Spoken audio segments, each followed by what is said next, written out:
একদম নতুন একটি থিম, মুক্তি।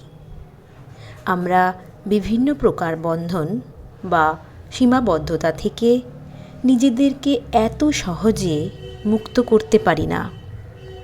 আমাদের নিজেদের মধ্যে রয়েছে যে নেগেটিভ এনার্জি, লোভ, মোহ, অহংকার, হিংসা, লালসা, এগুলো থেকে নিজেদেরকে মুক্ত করতে চাই, কিন্তু কোনো উপায় পাই না।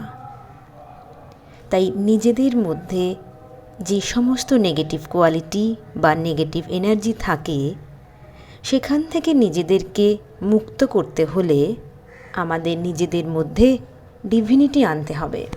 আমাদের মধ্যে এক্সিস্টিং নেগেটিভ এনার্জিকে রিমুভ করতে হলে আমাদের পজিটিভ অ্যাক্টিভিটিজের সাথে ইনভলভ হতে হবে, যেমন দান, ত্যাগ, ক্ষমা, প্রেম, যোগ, মেডিটেশন বা ধ্যান। আজ থেকেই শুরু করি আমাদের নিজেদের নেগেটিভ এনার্জি থেকে কী করে নিজেদেরকে মুক্তি দিতে পারি।